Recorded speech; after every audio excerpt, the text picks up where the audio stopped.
Ok, muchachos, ¿qué tal? ¿Cómo están? Les habla el doctor Guillermo Berbins. ¿Cómo les va?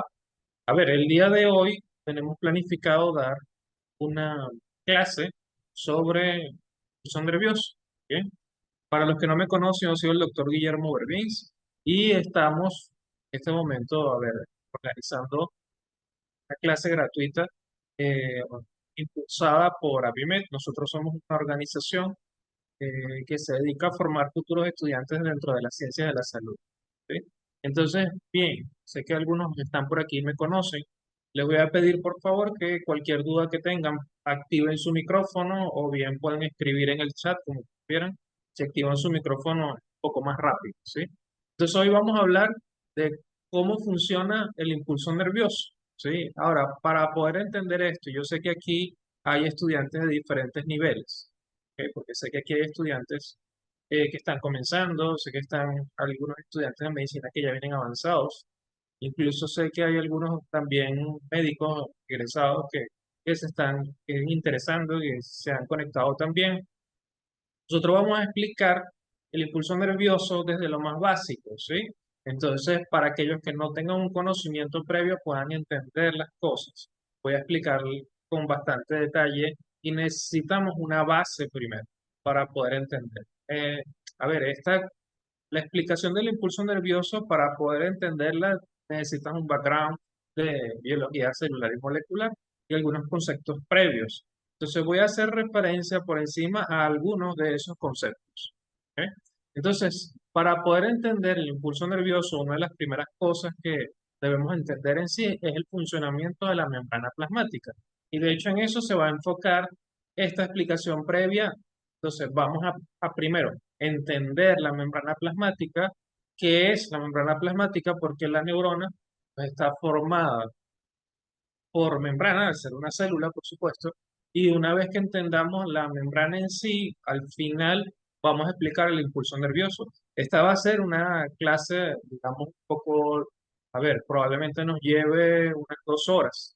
Así que vamos a tener en la primera hora, vamos a explicar los fundamentos para luego poder entender el impulso nervioso. Sí, probablemente hagamos un descanso a la mitad para que puedan ustedes, bueno, hacer las cosas que tengan que hacer, ir un momento, tomar agua, descansar. Y académicamente lo más correcto es hacer un descanso cada hora y media, cuando mucho. ¿Sí? Entonces, vamos a comenzar, dependiendo de cómo vayamos avanzando, hacemos un break. Y luego en la segunda parte probablemente ya estemos explicando en sí cómo funciona el impulso nervioso, que fundamentalmente es un fenómeno a través de la membrana plasmática. Bien, entonces, ¿qué es la membrana plasmática? La membrana plasmática, fíjense, está constituida por se llama así, bicapa fosfolipídica. ¿Ok? De hecho, ahorita lo vamos a explicar un poco mejor. Pero sabemos que la membrana es el límite de todas las células. Por supuesto, una neurona es una célula. ¿Ok? Entonces, esta membrana es la división entre lo que está por afuera de ella y lo que está por adentro de ella. Por adentro sabemos que está el citoplasma y lo que está por afuera le llamamos medio extracelular. Allí tenemos la membrana dividiendo los dos compartimientos. Le podríamos llamar compartimiento extracelular de afuera de la célula y comportamiento intracelular. ¿Ok? Todo esto que ustedes ven aquí son moléculas, o sea, estamos hablando de un nivel molecular. Fíjense que cada uno de estos elementos individuales se denominan fosfolípidos. ¿Ok? Aquí tenemos dos características de la membrana plasmática, fíjense. La primera característica es fluidez y flexibilidad. De hecho, la forma en la que se organiza una membrana plasmática se llama modelo de mosaico fluido. Ahorita le explicamos. ¿Ok? Pero eso te habla de que hay fluidez. Primero porque, fíjense, cada uno de estos son moléculas y son denominadas fosfolípidos. ¿Ok? Luego ustedes, para los que vayan a profundizar en biología celular y molecular, y dentro de nuestros talleres explicamos todo cómo está constituido un fosfolípido. Pero ahorita, para poder avanzar, les puedo decir que esta zona amarilla de aquí, amarillenta, es una zona que puede tener contacto con el agua y ese término es hidrofílico. Y esta zona de abajo, estas que son como dos colitas que están aquí, es una zona hidrofóbica, ¿ok? Es decir, que no no puede tener contacto con el agua. Precisamente eso hace que esta región intermedia sea hidrofóbica y que esta estructura pueda dividir lo que sería el agua que está fuera de la célula del líquido que está dentro de la célula, el agua también. Entonces, así yo puedo dividir el medio extracelular del medio intracelular. Al yo decir que es un modelo de mosaico fluido, lo que estoy diciendo es que cada uno de estos lípidos de aquí son independientes el uno del otro y que lo único que los mantiene unidos es eso de que las cabezas se organizan mirando hacia el agua y las colas, estas colitas que se le denominan hidrofóbicas, se organizan, eh, digamos, separados del agua, que en realidad no están unidos por fuerzas mayores. Y de hecho, cada una de estas moléculas es independiente la una de la otra. Eso quiere decir que pueden rotar, que pueden moverse de forma lateral. Lo que no pueden hacer es atravesar de un lado al otro, porque esta cabeza necesita estar en contacto con el agua y no puede atravesar con esta región del medio que no está en contacto con el agua. El hecho de que cada una de estas moléculas sea independiente la una de la otra y que puedan moverse, esto es lo que les estoy diciendo que se denomina modelo de mosaico fluido. ¿Qué hace? Bien. Entonces, claro, el hecho también de que cada una sea independiente la una de la otra es la que precisamente le da la característica de fluidez y de flexibilidad. Flexibilidad querrá decir entonces que yo puedo modificar uno de estos fosfolípidos, ¿ok? Puedo, digamos, imagínense, empujar esto se puede deformar, pero puede volver a su punto inicial. De hecho, eso es el fundamento de flexibilidad. Flexibilidad quiere decir que algo puede deformarse y luego que yo dejo de aplicar esa fuerza, puede volver a su punto inicial. ¿Bien? Entonces, claro, las membranas deben ser fluidas y flexibles, porque si no, imagínense, las células que nos constituyen a nosotros, entonces se romperían si no son flexibles. ¿Bien? Por otro lado, la membrana tiene una permeabilidad selectiva. ¿Ok? La permeabilidad selectiva se refiere a que la membrana va a dejar pasar algunas cosas y otras cosas no las va a dejar pasar.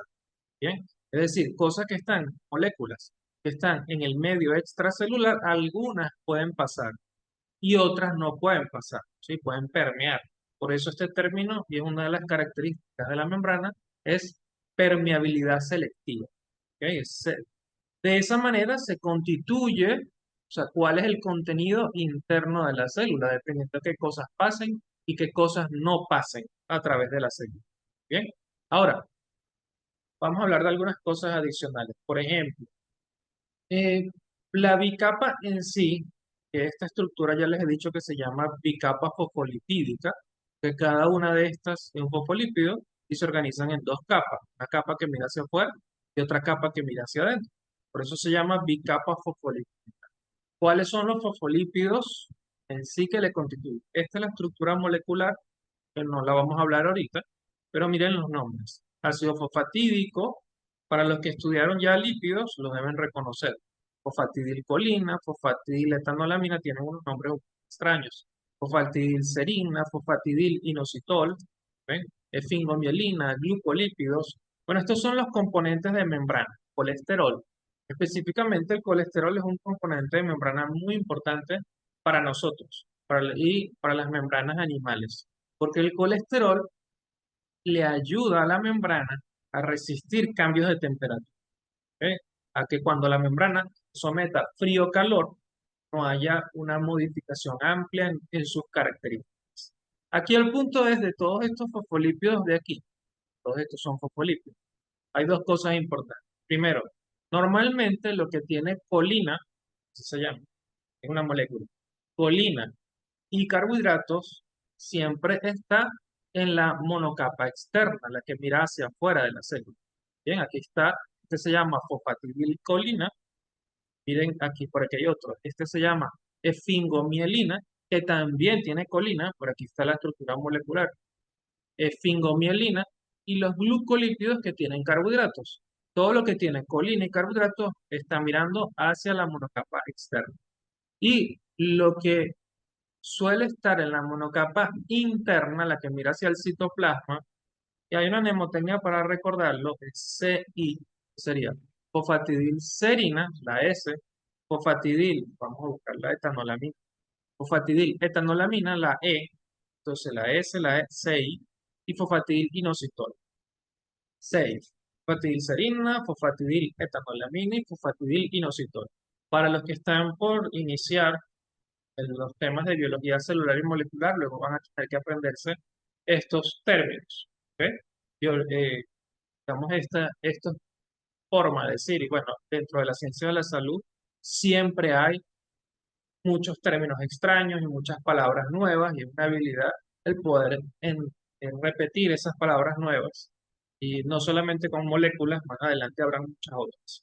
Ok, entonces hay una distribución de algunos fosfolípidos que predominan en la monocapa externa y otros que predominan en la monocapa interna.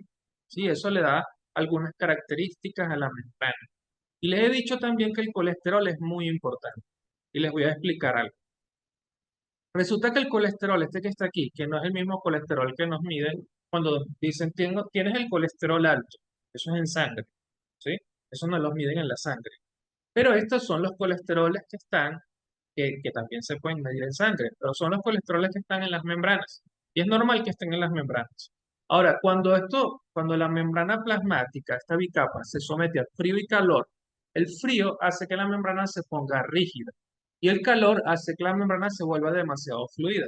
Así como cuando calentamos algo y se vuelve, de hecho se dilata, todos los materiales se dilatan. Pero imagínense un alimento viscoso, puede ser mantequilla, algún tipo de salsa. Cuando usted la calienta, se vuelve más fluida. Cuando está fría, se vuelve más rígida. Y eso es lo que sucede con las membranas. Y las membranas son, bueno, son el límite de nuestras células.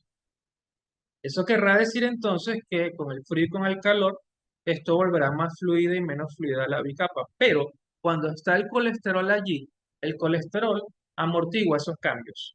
Es decir, el colesterol hace que con el frío la membrana no se vuelva tan rígida y con el calor la membrana no se vuelva tan fluida. Es un punto medio. El colesterol, de hecho, es definido así, un amortiguador de la fluidez de la membrana. ¿Sí? O sea, trata de mantener la fluidez estable aun cuando las membranas se sometan a cambios de temperatura. Y eso es importante para nosotros, porque dentro, digamos, del reino animal, ¿sí? O sea que nos consideremos, pero nosotros tenemos colesterol al igual que todas las células animales. Nosotros nos movemos y eventualmente tenemos cambios de temperatura. Los vegetales no tienen colesterol en la membrana. Nosotros tenemos cambios de temperatura, nos sometemos a frío, a calor, etcétera. Entonces, mantener la membrana fluida hace que nosotros podamos funcionar como un organismo aún cuando estemos a diferentes temperaturas, con la fluidez adecuada. ¿Bien? Entonces, resulta que con el frío, las moléculas buscan acercarse y el colesterol le impide que se acerquen demasiado, por lo tanto mantiene la fluidez. Y con el calor, las moléculas buscan alejarse y resulta que el colesterol, al ser muy hidrofóbico, impide que el agua se meta, se cuele. Entonces dicen, no, no, no, no, no te alejes, acércate, evita que se acerquen que se alejen demasiado y por lo tanto mantiene la fluidez en ambos cambios. Claro, digamos, no es que la va a mantener de forma absoluta. Quiero decir, si es demasiado frío, igual la membrana se va a empaquetar, pero por lo menos, digamos, hay un aguante en cuanto a ligeros cambios de temperatura. ¿Sí? Muy bien. Para quienes se están conectando, porque veo que se están conectando personas nuevas. Vamos a tener una primera parte donde vamos a hablar de los fundamentos de la membrana plasmática. Probablemente luego tengamos un descanso, ¿sí?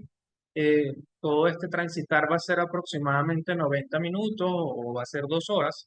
Es una explicación bien detallada. Y luego vamos a hablar sobre el impulso nervioso una vez que tengamos en contexto algunas cosas que necesitamos saber, como por ejemplo esto, lo de la membrana plasmática. ¿Ok? Entonces, la membrana tiene proteínas que la atraviesan. Todo esto que está de colores son proteínas, que así se llaman, proteínas. Las proteínas son otro tipo de moléculas, igual para los que vayan a estudiar, a comenzar con biología celular y molecular, van a tener la oportunidad de estudiar las proteínas como moléculas. Ahora fíjense, dentro de estas proteínas que están en la membrana, estas se clasifican en dos, se llaman proteínas periféricas y proteínas integrales. Las proteínas periféricas, para ponerlo sencillo, son aquellas que se pueden despegar fácilmente de la membrana. Se despegan. Simplemente con un cambio de pH, ya la proteína se despega de la membrana. Y básicamente como esta anaranjada, porque ella está sostenida de otra proteína. Y esa otra proteína es la que realmente está sostenida de la membrana. Miren esta roja. La roja está sostenida de la morada. O sea que, de hecho, con un ligero cambio de pH, la roja se despega. Básicamente, las proteínas periféricas son aquellas que se despegan de la membrana fácilmente. Luego tenemos las proteínas integrales. Las integrales no se despegan tan fácil. Las integrales, para yo poder despegar una proteína, quitarla de la membrana, yo a veces utilizo términos, digamos, no científicos para que ustedes me puedan entender. Por ejemplo, yo les digo despegar, para quitarla, arrancarla, ¿no? Eso evidentemente no es un término científico, pero es para eso, para que me puedan entender. Entonces, para yo poder quitar, digamos, disociar esta proteína, por ejemplo, esta azul, de la membrana, tendría que arrancarla de allí, probablemente varios fosfolípidos se desorganicen. Básicamente tengo que es como sacar un árbol de su raíz, ¿sí? Entonces en realidad se necesita una fuerza mayor, no se despegan tan fácil como esta, sino tengo que romper la bicapa, ¿ok? Para poder sacarla. Entonces, de hecho, por ejemplo, tenemos esta proteína de aquí, que es una proteína integral, esta otra, esta otra. Dentro de las proteínas integrales hay unas que específicamente se llaman transmembranas. ¿Por qué? Porque atraviesan la membrana. No todas las integrales la atraviesan. Por ejemplo, esta roja que está aquí, fíjense que voy a agrandar esto. Fíjense que esa roja está sostenida, esto que está aquí, que está dibujado, estas pelotitas blancas que están aquí son carbohidratos. Están sostenidas de carbohidratos y luego hay un lípido aquí que está sumergido en la membrana. Entonces, esto no es una proteína, la roja que atraviesa la membrana, no la atraviesa. Pero esta azul sí la atraviesa, y bueno, la amarilla, la morada. Miren, esta azul la atraviesa.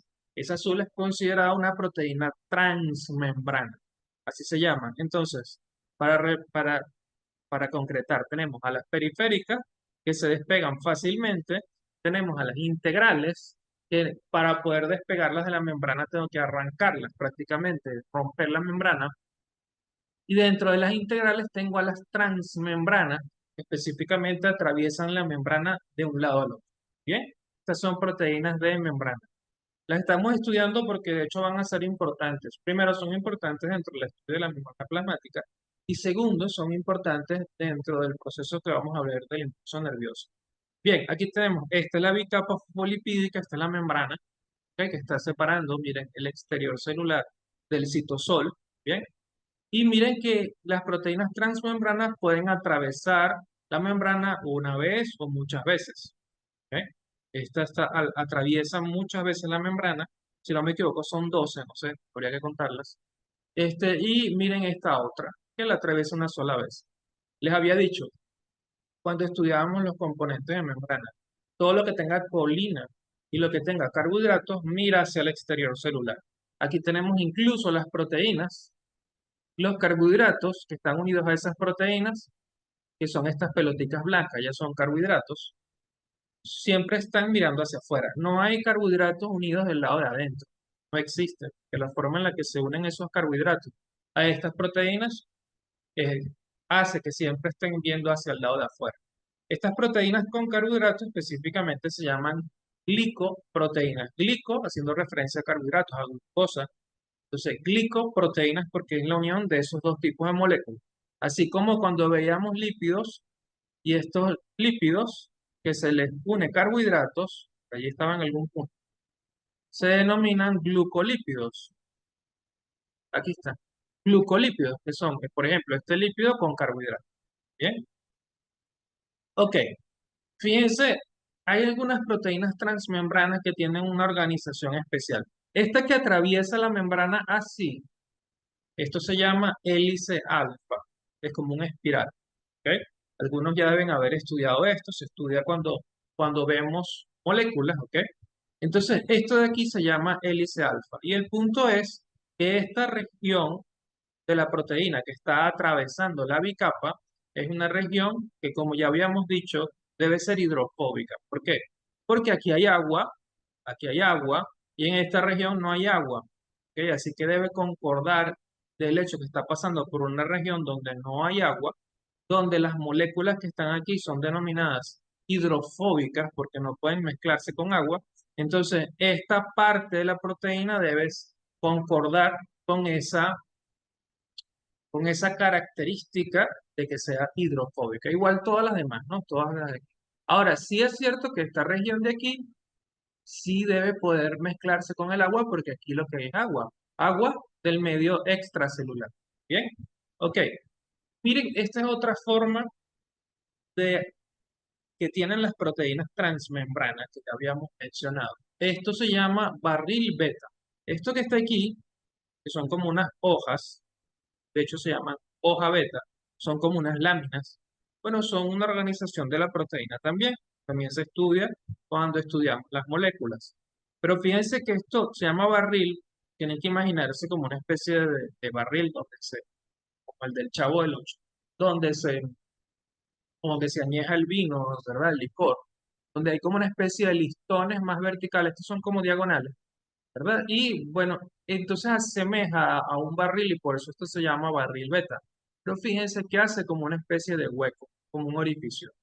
Y ese orificio, de hecho, permite el intercambio de moléculas del medio extracelular al citoplasma, es decir, las moléculas que quepan por este huequito. De hecho, eso se llama algunos de ellos se llaman acuoporinas o simplemente porinas.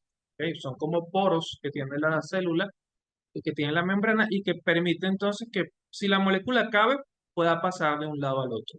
¿Bien? Entonces, esta estructura se llama barril beta, ¿ok? Y esta otra simplemente una transmembrana en hélice alfa. Ya le habíamos dicho que era como una espiral. ¿Ok? Miren, esta proteína, por ejemplo, tiene varias hélices alfa. Y bueno, por aquí hay otras hélices alfa. Bien, esta es una proteína de nuestra célula. Miren otra forma en la cual se anclan las proteínas a las membranas. Una manera es que, miren, esta proteína que está de color rosado, vamos a poner esto más grande, se unió con un lípido y sabíamos que esto era una bicapa fosfolipídica, o sea que estos son lípidos también. A ver, son grasas, lípidos. Entonces, fíjense que la proteína en sí se le une un lípido y ese lípido se ancla en la membrana. ¿Ok? Esta proteína se le unió un lípido y ese lípido se ancla en la membrana. Específicamente esta se une en una porción de la proteína llamada porción N, en un extremo N. Específicamente se llama así extremo amino o extremo N terminal. ¿Ok? Miren estas se unieron también en dos puntos diferentes. ¿Ok? Ahora miren esta otra. Esta de arriba, sabemos que esto es el medio extracelular. ¿Ok? Esta de arriba, fíjense cómo está la proteína y la veíamos en un gráfico anterior. Luego está esta serie de carbohidratos, estas pelotitas son carbohidratos. Y luego se une a un fosfolípido. Ven, estas son formas diferentes de la proteína, de diferentes proteínas de unirse a la membrana, aparte de las que ya vimos que atravesaban la membrana. Esto que está aquí, esto de aquí, se llama anclaje de GPI. GPI, G de grupo, P de Panamá y de infantil, por ejemplo. GPI significa anclaje de glicosil, fosfatidil inositol. ¿Ok? Glicosil porque esto tiene carbohidratos. Hace referencia a los carbohidratos, a glucosa, carbohidratos. Fosfatidil inositol es el nombre de esta molécula de aquí abajo. Por eso se llama anclaje de glicosil fosfatidil inositol o simplemente GPI o también GFI. ¿Bien? Y esta siempre está viendo hacia afuera.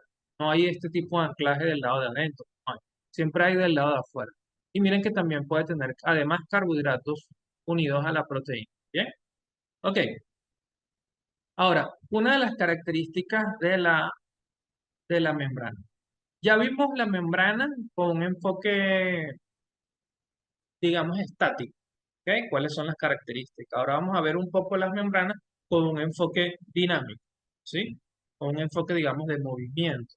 Uno de los experimentos una de las cosas que se preguntaban, vamos a hablar de eso, se preguntaban los científicos eran si cada cada proteína tenía un lugar específico dentro de la membrana. Y uno de los experimentos que hicieron fue el siguiente. Marcaron radioactivamente un grupo de proteínas de una célula humana y marcaron otras proteínas de una célula, por ejemplo, una célula de ratón. Y fíjense entonces cómo fusionaron ambas células, ambas bicapas, ambas membranas. Y miren lo que sucedió. En un principio, las proteínas de la célula de ratón estaban de un lado y las proteínas de la célula humana estaban del otro lado. Pero al cabo de cierto tiempo, miren lo que pasaba. Miren cómo se entremezclaban las proteínas. Eso quiere decir que las proteínas en sí pueden moverse de forma lateral dentro de la célula. Eso lo hace interesante. Y eso precisamente es lo que apoya esto de lo que hablamos en un principio, esto, donde hablábamos del modelo de mosaico fluido. Es decir, las proteínas pueden moverse de forma lateral y pueden también rotar sobre su propio eje, aunque no pueden darse vuelta, ¿sí? Pero sí pueden moverse de forma lateral y rotar sobre su propio eje. Bien, entonces, ahora, eso es cierto, sí, pero resulta que no es del todo cierto. ¿Por qué? Porque en algunos casos esas proteínas se limitan a una región específica. Por ejemplo, esto que está aquí es una célula, dibujo, ¿no? Dibujo de una célula. Y miren, aquí tenemos núcleo, el núcleo de la célula, y aquí al lado hay otra célula, y aquí al lado hay otra célula. Esto es lo que nosotros denominamos un epitelio. ¿Qué es un epitelio? Cuando hay un grupo de células, una al lado de la otra, y normalmente marca un límite de un órgano, de un tejido. Específicamente, miren, esto es la luz intestinal. Este es el epitelio intestinal, así se llama. ¿Ok? Fíjense que, ¿cómo funciona? Bueno, aquí hay una célula, fíjense que estas células son, aquí en este dibujo son rectangulares. Tendrían que imaginárselo en tercera dimensión, y en realidad estas células se llaman cilíndricas. ¿Ok? Porque tienen que imaginárselas, son como redonditas, solo que en el corte se ven rectangulares. Descansan aquí abajo hay un tejido, y miran hacia arriba, tienen una zona diferente, parecerá que tuviese pelitos, dobleces. ¿Ok? Por aquí pasa la comida. ¿Bien? Cuando nosotros nos alimentamos, masticamos y todo el proceso de digestión, por aquí pasa la comida. Bien, y luego este es como el inicio de la pared intestinal, ¿ok? Ah, por ejemplo, los intestinos delgados, etcétera. Luego este sería como el inicio del tejido ya de la pared intestinal. Esto es microscópico, esto es muy pequeño. Mira, aquí tenemos capilares. ¿Ok? Ahora, por ejemplo, si comemos lo que comemos, eso tenemos que absorberlo. Por ejemplo, que coman ustedes glucosa. Vamos a hablar de la glucosa. Eso tenemos que absorberlo, ¿cierto? ¿Y cómo lo absorbemos? Pues estas células se dedican a ello, a absorber lo que comemos. De hecho, en una parte también se dedican a la digestión. Eso lo estudiamos un poco en nuestro taller de formación de bioquímica, donde estudiamos la digestión y hacemos énfasis en estos enterocitos. Y los epitelios, por ejemplo, también en nuestro taller de histología. Ahí estudiamos a profundidad todo esto del epitelio, y cómo se ven, etcétera. Ahora miren, entonces si tenemos que absorberla, de hecho, hay que absorberla por un lado, ¿ok? De hecho, estas células se llaman enterocitos, ¿ok? Seguramente, no sé si han escuchado ya en algún momento. Por ejemplo, una célula de los intestinos se llama enterocito. La célula del tejido adiposo se llama adipocito. La célula del hígado se llama hepatocito. Si ven, ahí, a ver, si terminan en cito y una previa, un prefijo, digamos, relacionado al tejido donde está. Ok, estos se llaman enterocitos, son células de los intestinos, ¿bien? Pero son células polarizadas. ¿Qué quiere decir eso? Que tienen una función de un lado y otra función del otro lado. Por ejemplo, de este lado, si el alimento está por aquí, de este lado, ese alimento, vamos a hablar específicamente de la glucosa. La glucosa debe absorberse, ¿verdad? Y pasa al enterocito. Esa glucosa atraviesa el enterocito y del otro lado tiene que liberarse. ¿Para qué? Para que luego pase al torrente sanguíneo y bueno, nosotros vamos a absorberla. Luego hay todas unas vías metabólicas que se estudian en bioquímica, están dentro de nuestro taller de bioquímica. Ok, pero ya, Entonces, el enterocito tiene la función de absorber de un lado y de liberar del otro lado. Pero resulta que la glucosa no puede atravesar sola la membrana plasmática. No lo puede hacer. No se puede meter sola. Hay una proteína específica que la introduce y luego la saca de este lado. Si entendemos eso, y ya habíamos dicho que las proteínas pueden moverse libremente en la membrana, pues ciertamente, si de este lado están las proteínas que absorben y de este lado están las proteínas que liberan, ni modo, yo no puedo intercambiarlas, ¿verdad? Esta proteína de abajo no puede pasar arriba porque liberaría hacia arriba. Y la proteína de arriba no puede pasar hacia abajo porque entonces absorbería, no tiene sentido. Lo que tengo que hacer es que se absorba de un lado y se libere el otro lado. Ese es el fundamento de una célula polarizada, ¿sí? Entonces, esto cuando esta célula es así, tiene una función de un lado y tiene una función del otro lado, estas células tienen dominios. Se llaman así dominios. Porque las proteínas que están en esta punta no pueden pasar al otro lado porque se perdería la función. ¿Ok? Y las proteínas que están aquí abajo no pueden pasar hacia arriba por lo mismo, se perdería la función. ¿Ok? Entonces, este dominio de la parte de arriba se le llama dominio apical, ¿ok? Porque tiene que ver con la punta, dominio apical. Y este dominio, de hecho, que está abajo y a los lados también, lo de abajo se llama basal, lo del lado se llama lateral, entonces todo esto de abajo se llama dominio basolateral, ¿ok? Entonces, esto es cierto, lo que habíamos dicho antes, las proteínas pueden moverse libremente, pero pueden moverse libremente si la célula tiene dominios dentro de su propio dominio. No podrá saltar de un dominio al otro para que la célula pueda seguir cumpliendo las funciones que cumple, como célula polarizada, con una función de un lado y la otra función del otro lado. ¿Me hago explicar? Cualquier cosa, si tienen dudas y quieren ustedes que algo sea aclarado, pueden escribir, pueden activar su micrófono, pueden interrumpirme, no tienen que levantar la mano, simplemente activan su micrófono y pregunten. Ya. Bien, entonces fíjense algo. Aparte de eso, vamos a ver, por ejemplo, que ciertamente las proteínas pueden moverse de forma libre dentro de su propio dominio. Hay otra cosa adicional. Esa cosa adicional es el hecho de que algunas proteínas se anclan como en una especie de grupo de lípidos, fosfolípidos, que viajan en conjunto. ¿Ok? Y ese grupo se llama balsa lipídica. Si lo consiguen por allí, cuando están leyendo la bibliografía, se llama Ralph lipídico. ¿Ok? Así también se le dice. Ralph lipídico o balsa lipídica. ¿Qué es eso? Bueno, ya sabemos que esto es una bicapa, ¿verdad? Una capa de este lado y otra capa del otro lado, constituida por fosfolípidos. Bueno, un grupo de estos fosfolípidos se vuelven como más pegajosos. Técnicamente el término es así, tienen un punto de fusión más bajo. Eso quiere decir que se vuelven pegajosos a temperatura ambiental. Pero el punto es que como que se aglomeran entre sí. Una balsa es básicamente un grupo de palitos todos amarrados que flotan, ¿ok? Entonces esto es algo así como si todos ellos estuviesen, digamos, empaquetados, amarrados entre ellos, y hay unas proteínas que están adentro de esa balsa, pero esas proteínas no podrían salir de la balsa. Las proteínas pueden moverse, pero dentro de su propia balsa, ¿sí? A través de todo el sistema, pero dentro de su propia balsa, ¿ok? Normalmente cuando tenemos dos proteínas una al lado de la otra en una balsa lipídica es porque tienen que estar juntas. Porque una cuando recibe debe interactuar con la otra, ¿ok? Entonces, ya dijimos, las proteínas pueden moverse, sí, pero si la célula tiene dominios dentro de su propio dominio, y si además la proteína está en una balsa, se mueve junto con la balsa. Si está afuera, pues es independiente. ¿Ok? Miren esto otro. Para los que ya han estudiado biología celular, conocen este término, se estudia cuando vemos biomoléculas, carbohidratos. Pero en la superficie de la célula hay algo llamado glucocálix. ¿Ok? Da lo mismo si lo digo con I o con glicocálix o glucocálix.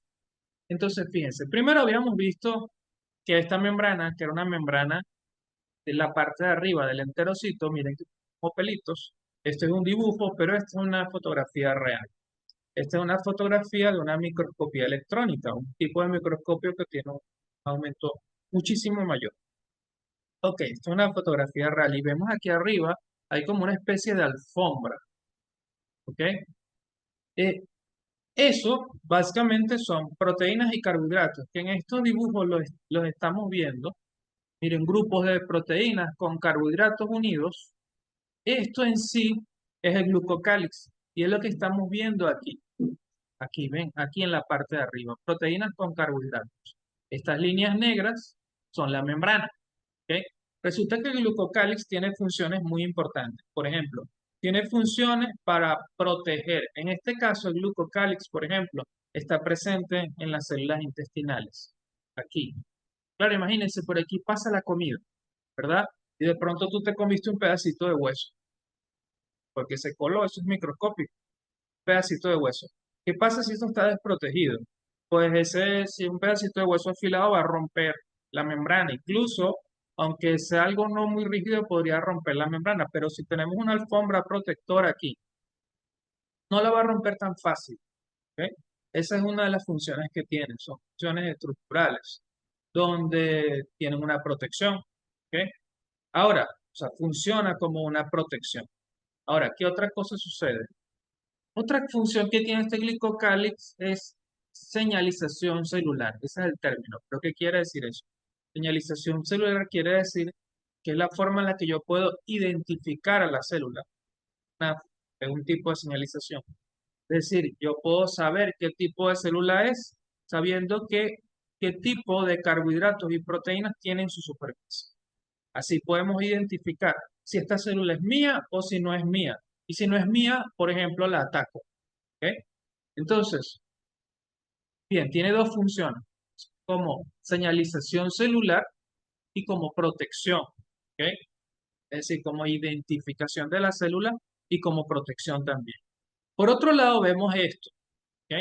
Esto que está aquí, que es como pelitos de la membrana, es simplemente la membrana yendo hacia arriba, hacia abajo, hacia arriba, hacia abajo, hacia arriba, o doblada. Esto se llama microvellosidades. ¿Ok? Se llaman así cuando lo veo en microscopía electrónica, pero en la microscopía óptica van a ver para cuando lo estudien que el nombre que adquieren es borde en cepillo o ribete en cepillo porque no se ve. Así no se ve en el microscopio óptico que nosotros usamos los ojos y un sistema de lentes. No se ve porque es muy pequeñito. Se ve solo aquí en la microscopía electrónica. Entonces, borde en cepillo. Pero, ¿qué función tiene eso? Tiene una función importante y es la de aumentar la absorción de lo que sea que vayamos a absorber aquí. ¿Cómo es eso? Imagínense que yo coloco un mantel, una tela, ¿sí? Encima de una mesa. ¿Ok? Y yo puedo decir, ¿cuánta agua podría absorber esa tela? Bueno, depende del tamaño de la tela, depende del tamaño de la tela, el grosor, etcétera. Pero supongamos que yo puedo colocar vaso de agua y toda la tela encima de esa mesa se llena toda de agua. ¿Ok? Pero, ¿qué pasa si yo, digamos, arrugo la tela encima? Pues hay más superficie, ¿verdad? Por lo tanto, puede absorber más agua. Probablemente, si yo tengo más tela encima de la mesa, yo pueda derramar más agua y que toda esa tela pueda absorber el agua. Y este doblez, así como está, lo que hace es aumentar la superficie efectiva para yo transportar las moléculas que voy a absorber hacia adentro de la célula. O sea, aumenta la capacidad de absorción. ¿Ok? Esa es la función de las microvellosidades, aumentar la capacidad de absorción. ¿Ok? Bien, ahora vamos a profundizar un poco más en cuanto al dinamismo de la membrana plasmática. ¿Ok? Ya la entendemos desde un punto de vista estructural, no pretendo que se memoricen todo lo que he dicho, pero sí que comiencen a entender el funcionamiento de la membrana. Y fíjense, dentro del transporte a través de la membrana, tenemos así, hay un tipo, es decir, les voy a explicar algo. Hay moléculas que pueden atravesar la membrana y moléculas que no la pueden atravesar. ¿Cómo hago yo para mover moléculas de afuera hacia adentro, de adentro hacia afuera? Eso se llama transporte a través de la membrana. ¿Ok? Y básicamente, ¿cómo se clasifica? Se clasifica así: transporte pasivo y transporte activo. ¿Cuál es la diferencia? Bueno, más o menos la palabra lo dice. Transporte pasivo no necesito mucha ayuda.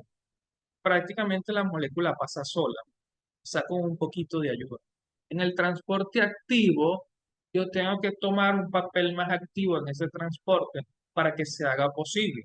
De hecho, la teoría, sí, la definición es que en el transporte activo se utiliza energía, mientras que en el transporte pasivo no se utiliza energía, sino que ocurre prácticamente sola, si no es necesaria la utilización de energía. Bien, vamos con el transporte pasivo entonces. Bueno, esta es otra clasificación, más o menos lo mismo, ¿no? El transporte pasivo, fíjense.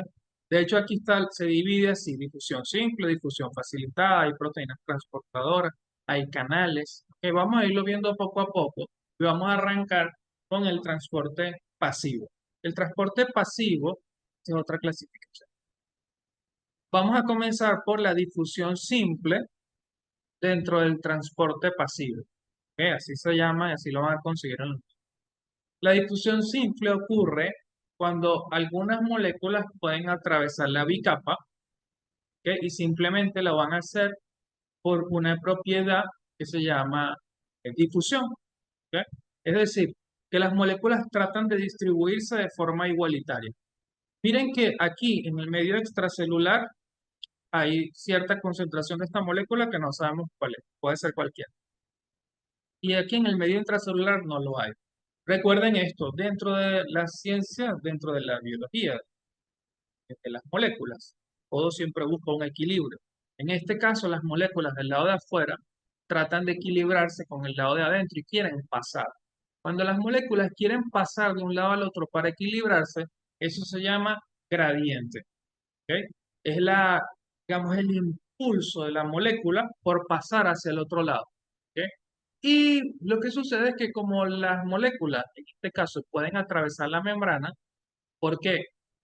Porque la pueden atravesar. Esta membrana en el medio es hidrofóbica, ¿sí?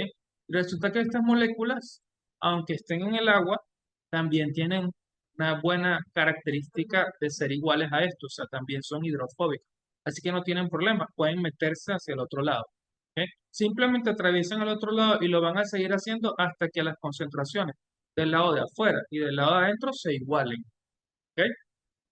Eso es difusión simple. O sea, la molécula pasa libremente al otro lado y eso es todo. ¿Ok? Ahora, ¿en qué tipos de moléculas pasa eso?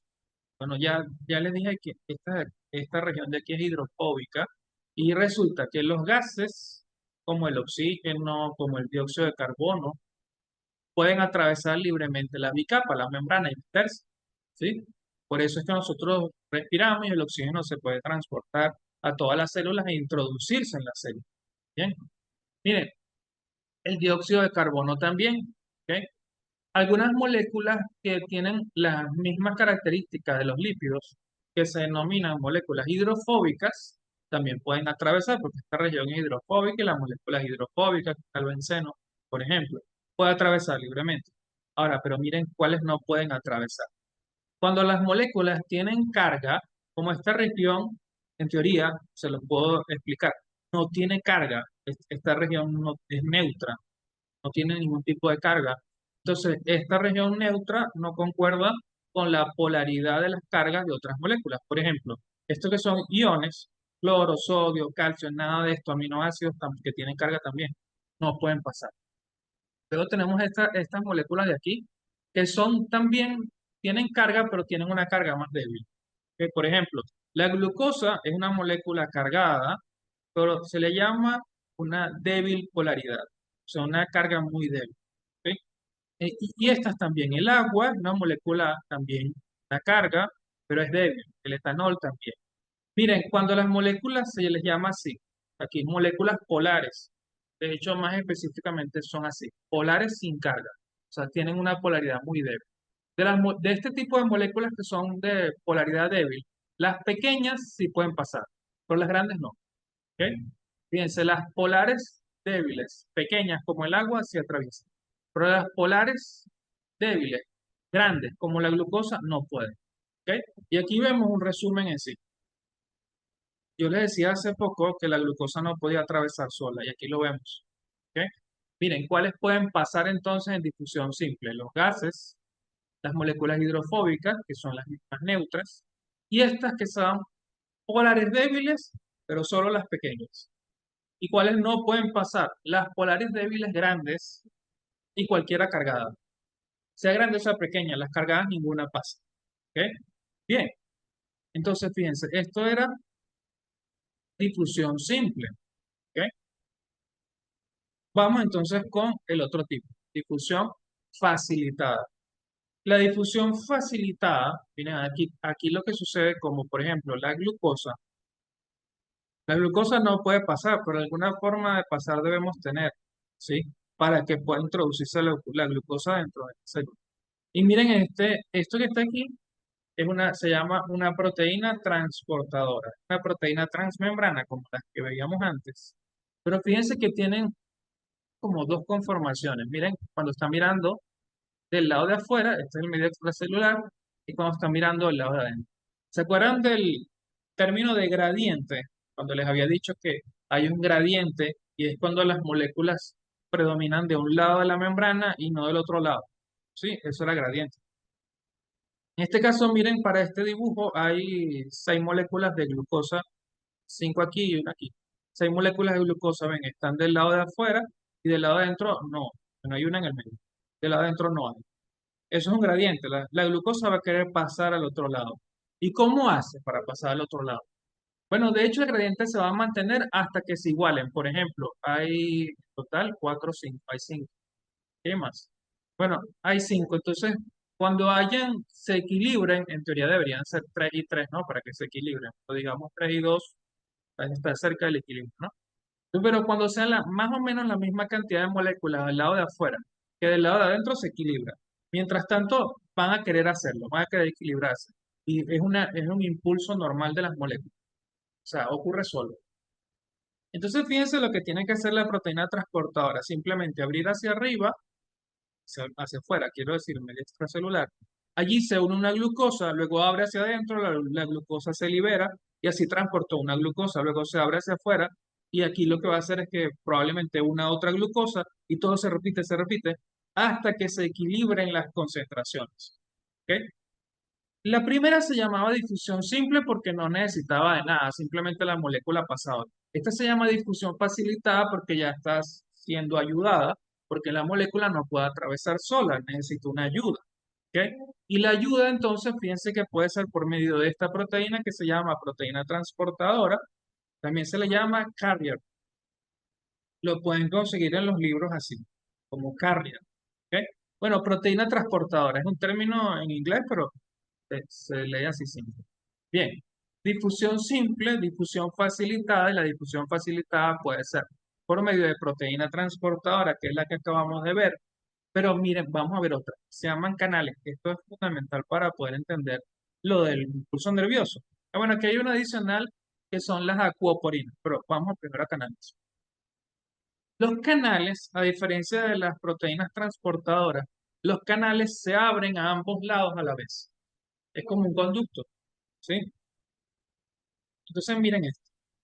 Miren cómo, aunque este canal está cerrado, una vez que abre, ¿se acuerdan la otra proteína? Tenía que abrir de un lado, abrir del otro, abrir del lado, abrir del otro. Esta no.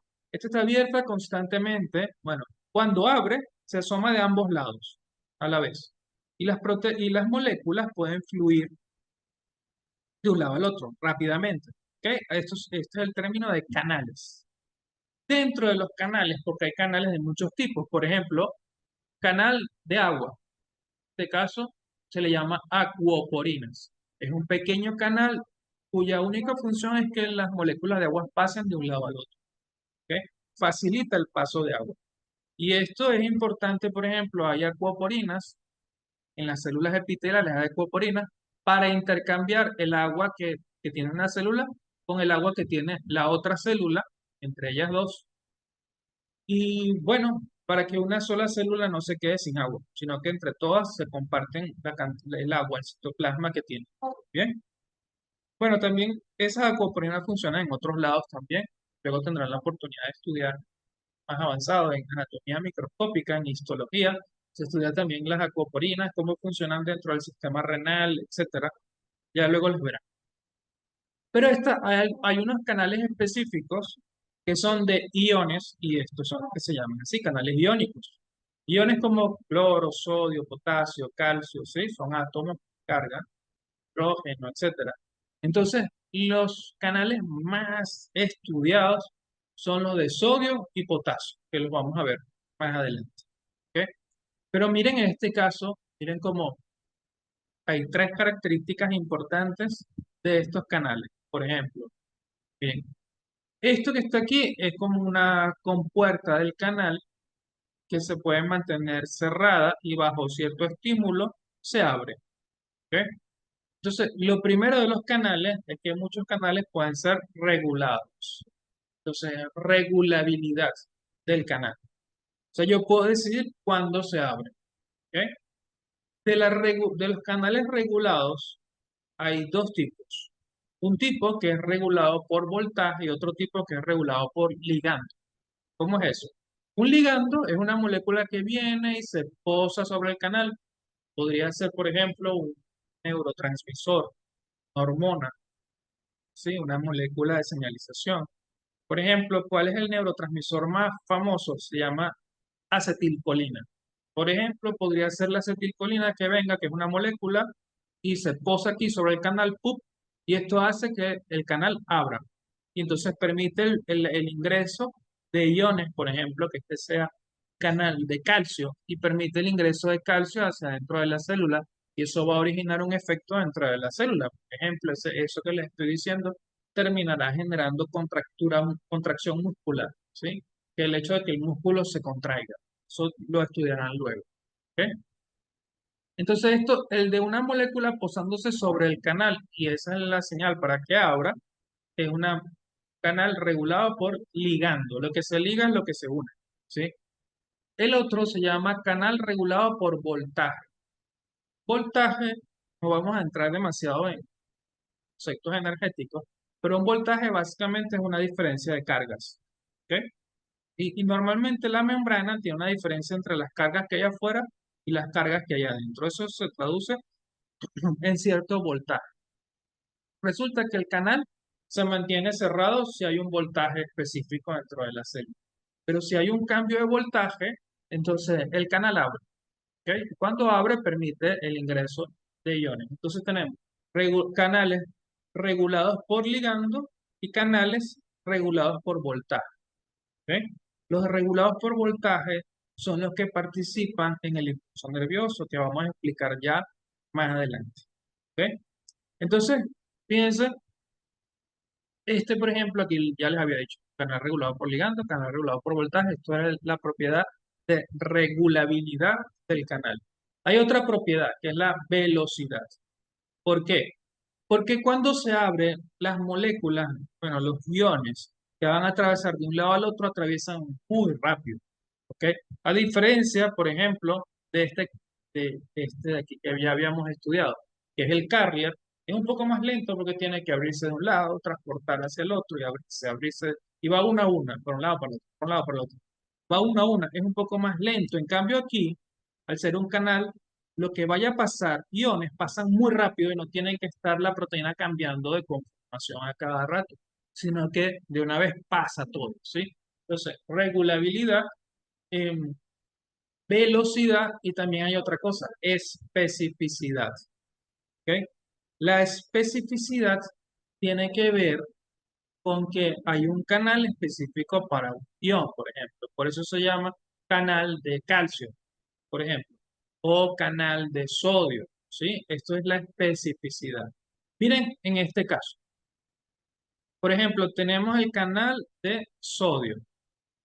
El canal de sodio, fíjense que es suficientemente grande como para dejar pasar el sodio más, como para dejar pasar el sodio, que es este que está aquí, más una molécula de agua unida. Eso le llama sodio hidratado. ¿Ve? Es suficientemente grande, pero cuando el potasio trata de entrar, que es otro ion importante, no lo deja, ¿sí? Eso habla de la especificidad. El canal de sodio deja pasar sodio. ¿Ok? Aunque no es tan específico en realidad. El canal de sodio, de cada 10 sodios que pasan, se le cuela un calcio, digo, un potasio, se le cuela un potasio. ¿Ok? Es decir, tiene esa propiedad, pero no es mucho. ¿Sí? Tiene baja especificidad en realidad. ¿Ok? Pero miren, el canal de sodio y potasio son fundamentales para el impulso nervioso. Mira lo que sucede con el canal de potasio. El canal de potasio es mucho más específico que el canal de sodio. El canal de potasio, por cada 1000 potasios que deja pasar, hay un sodio que se le escapa, mucho más específico que el canal de sodio, que se le escapa uno de cada 10. ¿Ok? Así que fíjense, cuando un potasio trata de pasar a través de ese canal, aquí en la punta, ese canal tiene cargas negativas que atrae la carga positiva del potasio, que si saben el potasio tiene carga positiva. ¿Ok? Eso hace que el potasio pueda soltar al agua porque puede ahora interactuar con estas cargas negativas y el potasio pasa solo. ¿Bien? Ahora, cuando el sodio trata de hacer lo mismo, el sodio es muy pequeño y no les permite interactuar con las cargas negativas de la punta del canal, por lo tanto nunca suelta al agua y entonces el sodio con el agua no caben. Es muy pequeño, no logran, no logran atravesar. Por eso fundamentalmente es que puede pasar el potasio, pero no puede pasar el sodio. Bien, esto es la especificidad. Entonces, habíamos hablado de tres características para los canales. Uno, velocidad, mucho más rápido, ¿verdad? Especificidad, que varía de un canal a otro, pero en general los canales son específicos. Y regulabilidad, el hecho de que el canal puede cerrar o puede abrir. ¿Ok? Bien, vamos ahora con el transporte activo. Voy a regresarme para que nos busquemos. Sí, aquí. Les hablamos de que hay un transporte pasivo y un transporte activo. El transporte pasivo, por ejemplo, difusión simple, cuando las moléculas atraviesan solas. Luego, difusión facilitada, cuando hay una proteína que le facilita el moverse porque la molécula no puede atravesar sola. Dentro de la difusión facilitada, una proteína transportadora, como las proteínas que transportan glucosa. En general, a las proteínas que transportan glucosa, que también la llamábamos carrier, se le llaman GLUT. Y los pueden leer por ahí más adelante. GLUT1, GLUT2, GLUT3, GLUT4. Ok. Luego están los canales, de los que hablamos de esas tres propiedades que tenían. Y dentro de los canales, por ejemplo, las acuaporinas, los canales iónicos, y aquí hay un montón. Sodio, canal de sodio, de potasio, de calcio, etcétera, ¿no? Pero ahora vamos al otro tipo de transporte, el activo. ¿Cuál es el activo? Ya dijimos que el activo era el que necesitaba energía para que se diera. ¿Y por qué? Resulta que se necesita energía porque va contra gradiente. ¿Ok? ¿Qué quiere decir eso? A ver, por ejemplo, voy a regresarme. Aquí hay un gradiente. Ya explicamos que era un gradiente, que era el impulso de la molécula por igualar las concentraciones en ambos lados. Aquí hay un gradiente de glucosa. La glucosa va a querer entrar. Pero ¿qué pasaría si aunque hay mucha glucosa al lado de afuera, yo más bien quiero sacar más glucosa? Yo quiero que salga, ¿sí? Yo estaría yendo contra el gradiente y contra la propia naturaleza de la fuerza de la molécula.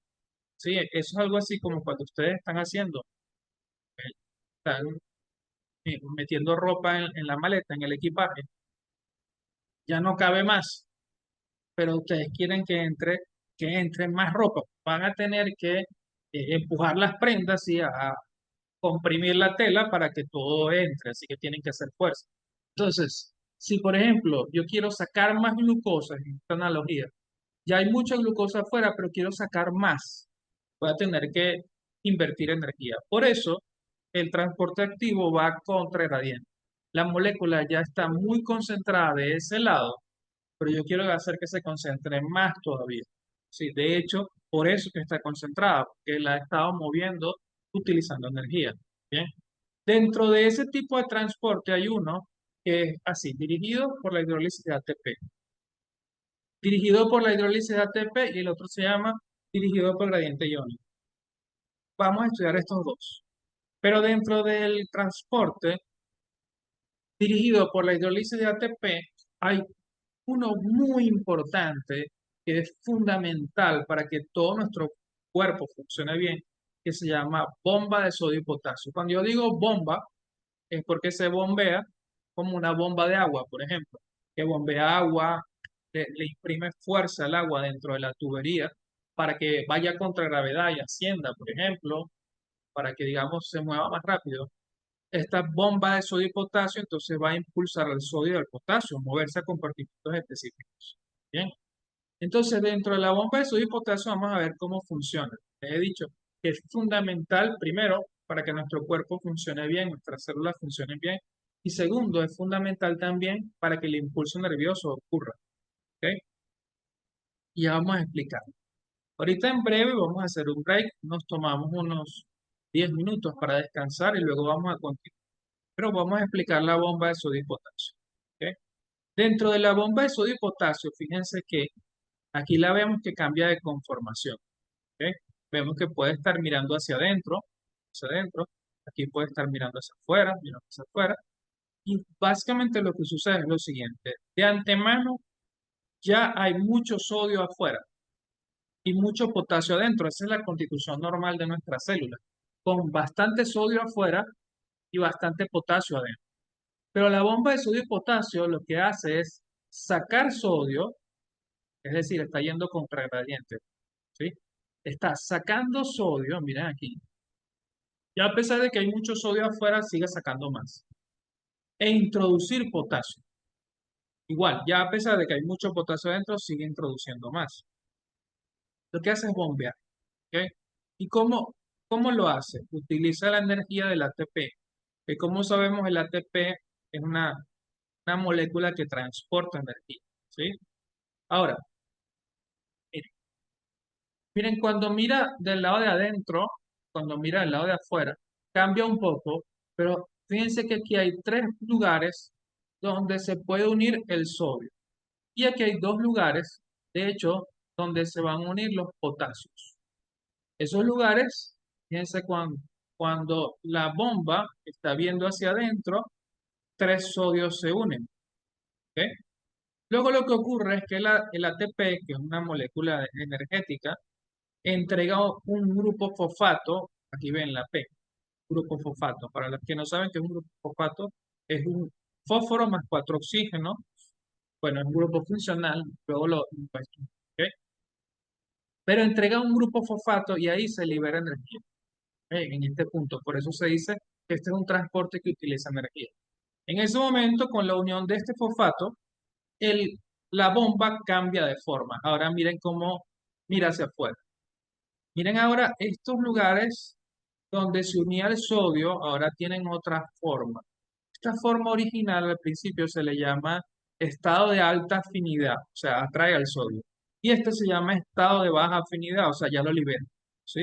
Entonces aquí agarra el sodio y cuando cambia de forma, mira hacia afuera y ahora libera el sodio, porque ahora tiene baja afinidad por el sodio. Y listo, se libera, se fuera. Muy bien. Y luego lo que ocurre es que viendo el lado de afuera, dos potasios se le unen. Pero ahora el otro bolsillo. Miren que ese bolsillo, cuando estaba viendo hacia adentro, miren que está como pequeño. Y ahora que está viendo hacia afuera está grande. O sea, que cuando ve hacia afuera, atrae al potasio, tiene alta afinidad. ¿Ok? Ahora, esa unión de dos potasios, miren cómo hacen que el fosfato se vaya. Y al fosfato irse, pues va a estar como estaba en un principio, porque el fosfato fue el que permitió que esto cambiara. Ahora que no está, va a volver a su punto inicial. ¿Cómo era su punto inicial? La bomba al principio estaba mirando hacia adentro.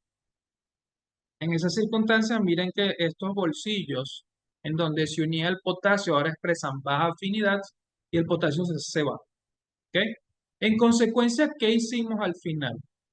Básicamente lo que hicimos fue que tomamos tres sodios del lado de adentro y se transportaron hacia el lado de afuera. Y luego tomamos dos potasios del lado de afuera y los transportamos hacia el lado de adentro. ¿Sí? O sea, estamos llevando sodio hacia afuera y potasio hacia adentro, utilizando energía que es precisamente la forma en la que estamos definiendo esto. Transporte activo dirigido por la hidrólisis de ATP y esto se llama bomba de sodio y potasio, bombeando sodio para afuera, potasio para adentro. ¿Sí? Este funcionamiento de la bomba de sodio y potasio es básico, es fundamental para que se establezca un gradiente de sodio y potasio, es decir, para que haya mucho sodio al lado de afuera y mucho potasio al lado de adentro. Y esa base va a ser digamos, fundamental para que se transporte el impulso nervioso. ¿Ok? Entonces ya entendemos todo esto. Por otro lado, ocurre lo siguiente. Las moléculas de sodio y las moléculas de potasio atraen agua. ¿Ok? Y las moléculas en general, también las que se están diluidas afuera adentro, atraen agua. Resulta que la célula tiene muchas moléculas adentro. Tiene el ADN. Nada más el ADN son 2 metros de, de nuestro ADN, el de nosotros. 2 metros de ADN de largo adentro de la célula. Por supuesto, una estructura muy pequeñita. Muchas moléculas. Eso atrae mucha agua. ¿Qué sucedería si yo dejo que se atraiga el agua? Pues la célula se infla, se infla, se infla y ¡boom! Puede estallar. ¿Ok? Yo necesito que otra cosa traiga agua del lado de afuera para que no se meta tanta agua. Y eso lo hace el sodio que está saliendo. El sodio atrae agua hacia afuera. El potasio también, pero salieron tres, salieron más de lo que entró. ¿Ok? Salieron tres y entraron dos. Así que hay una mayor atracción hacia afuera que hacia adentro. Ese sodio compensa a todas las moléculas que están atrayendo agua hacia adentro. Compensa, se atrae agua hacia afuera y entonces hay un equilibrio. De manera que la célula no estalla. Entonces, les estoy diciendo, la bomba de sodio y potasio es muy importante. ¿Por qué? Es que si no funciona, nuestras células estallan. ¿Ok? Mantiene el agua afuera para que la célula no se infle y no estalle. ¿Ok? Por otro lado, también el hecho de que hayan 3 sodios hacia afuera y 2 potasios hacia adentro, para los que conocen, el sodio tiene carga positiva, el potasio también tiene carga positiva. Entonces estoy sumando, a ver, estoy transportando 3 sodios hacia afuera, es decir, 3 cargas positivas hacia afuera, 2 cargas positivas hacia adentro. Ok, son cargas positivas, pero no son iguales. O sea, son 3 positivos para afuera y 2 positivos para adentro. Eso es un déficit de cargas positivas al lado de adentro, ¿cierto? Es decir, 3 positivos para afuera y 2 positivos para adentro, eso es algo así como un negativo para adentro. ¿Ok? Como yo estoy transportando 3 cargas positivas hacia afuera y 2 cargas positivas hacia adentro, eso hace que del lado de adentro haya un déficit de cargas positivas. ¿Ok? Y así funciona. Y eso hace que del lado de adentro se cargue de forma negativa. O sea, del lado citoplasmático haya una carga negativa. ¿Ok? Y del lado de afuera, que es el lado extracelular, haya una carga positiva. Y esa diferencia entre las cargas es una diferencia que también es fundamental para el impulso nervioso. ¿Ok? De hecho, lo vamos a ver. Bien, en este momento, con esta idea, vamos a hacer un break. ¿Ok? Nos falta ver este otro tipo de transporte y luego finalmente vamos a pasar a lo que es el impulso nervioso. Pero lo vamos a ver luego del break, porque sé que es mucha información y recuerden que lo correcto es digamos, cada tránsito de clase y de contacto que tengamos con la parte académica, necesitamos cierto descanso para que nuestras neuronas recuperen. ¿Ok? Bien, vamos a continuar entonces con lo que veníamos conversando. Ya habíamos hablado del transporte a través de la membrana, hemos venido explicando muchísimas cosas en relación al funcionamiento de la membrana plasmática y conversábamos acerca de cómo son transportados algunos elementos hacia la membrana plasmática. ¿Ah? De hecho, estábamos hablando de los tipos de transporte a través de la membrana y, por ejemplo, para volver al gráfico, habíamos hablado del transporte pasivo y del transporte activo. ¿Ok? Dentro del transporte pasivo habíamos hablado de difusión simple, difusión facilitada y el transporte activo, que es el que utiliza energía, el que es dirigido por hidrólisis de ATP y el que es dirigido por gradiente, bueno, este no lo hemos visto, este es el que vamos a ver ahorita. Dentro del dirigido por hidrólisis de ATP, ahorita, hace poquito, acabamos de hablar, antes del break, de la bomba de sodio y potasio, que le dije que era el entendimiento de la bomba de sodio y potasio es fundamental para el mantenimiento de las presiones de agua dentro de la célula, que se llaman presiones osmóticas, así se llaman, las presiones osmóticas dentro de la célula, y el mantenimiento del gradiente donde hay mucho sodio afuera y mucho potasio adentro. Ambas cosas son muy importantes para la célula, para el impulso nervioso, para la contracción muscular, para la excitabilidad de la célula, por ejemplo, para la secreción de de insulina a partir de las células del páncreas, por ejemplo. Muchas funciones se establecen en este gradiente. ¿Ok? Bien, hay un segundo tipo de transporte activo que se llama así, transporte dirigido por gradiente iónico. Y miren en este caso cómo sucede esto. Primero viene la bomba de sodio y potasio y coloca el sodio afuera. Ahora miren, mucho sodio del lado de afuera y poco sodio del lado de adentro. Bien. Ahora miren lo que está sucediendo. Hay poca glucosa y vamos a suponer que esto de aquí es un enterocito y que esto es el dominio apical de un enterocito, que ya lo habíamos explicado. Y esto es un transportador de sodio con glucosa. ¿Qué está sucediendo? Miren lo que está sucediendo. Hay mucha glucosa adentro y poca glucosa afuera. Ya se absorbió gran parte de la glucosa. Pero, a ver, si esto es la luz intestinal, de hecho aquí dice luz intestinal, si esto de aquí es la luz intestinal, nos conviene perder esta glucosa y que luego vaya al bolo fecal y se expulse. En realidad no. No conviene expulsar glucosa, ¿sí? Porque es nuestro combustible. Entonces no se trata de expulsar glucosa en sí. Entonces, ¿qué se trata de hacer? O sea, ¿qué es lo que hay que hacer entonces? Lo que hay que hacer es seguir absorbiéndola, pero ya la glucosa, por medio del mecanismo que nosotros hablamos antes, que es el carrier va a favor de gradiente, va simplemente de este punto que tiene más concentración al de adentro que tiene menos concentración. Así que este mecanismo ya no nos funciona, vamos a tener que utilizar un transporte activo. Ahora, miren, ya va, miren esto. El sodio sí está muy abundante del lado de afuera y es poquito el sodio del lado de adentro. El sodio sí va a querer entrar. Y yo puedo aprovechar la fuerza del sodio que quiere entrar, que naturalmente va a entrar porque hay mucho afuera, para empujar a la glucosa a entrar. Es decir, el sodio va a pasar a favor de gradiente, más a favor de gradiente, que hay mucho afuera y poco adentro. Así que el sodio pasa a favor de gradiente y la glucosa va, va a entrar contra gradiente. Es decir, que la glucosa va a ser obligada a entrar, la glucosa, mientras que el sodio va a pasar, digamos, a favor. ¿Ok? Entonces, esto se llama un cotransportador. Transporta dos cosas a la vez, o sea, dos elementos a la vez. Por un lado glucosa y por otro lado sodio, el sodio a favor, digamos, en su propia naturaleza de gradiente, mientras que la glucosa es obligada a entrar, pero de esa manera yo puedo meter más glucosa, fíjense, puedo seguir introduciendo glucosa a pesar de que ya haya mucha glucosa adentro. ¿Me hago explicar? ¿Sí? Ahora, ¿por qué yo le llamo transporte activo? Se supone que el transporte activo es aquel donde utilizo energía. Y aquí, ¿dónde está la energía? La energía viene del gradiente iónico, es decir, de que hay mucho sodio afuera. Pero ¿quién puso ese sodio allá afuera? Ah, que puso ese sodio allá afuera fue la bomba de sodio y potasio. Y para que el sodio llegara afuera, por medio de la bomba de sodio y potasio, primero se gasta energía. Eso es algo así como que yo encienda un ventilador de aspas eléctrico, ¿verdad? Y entonces yo lo enchufo, sí, a la electricidad. Yo digo, wow, esto es fuerza eólica, eso es una fuerza natural, el movimiento del aire. No, o sea, es una transformación, pero de origen no es una fuerza natural. De origen es la energía de, de ese ventilador que está soplando, ¿verdad?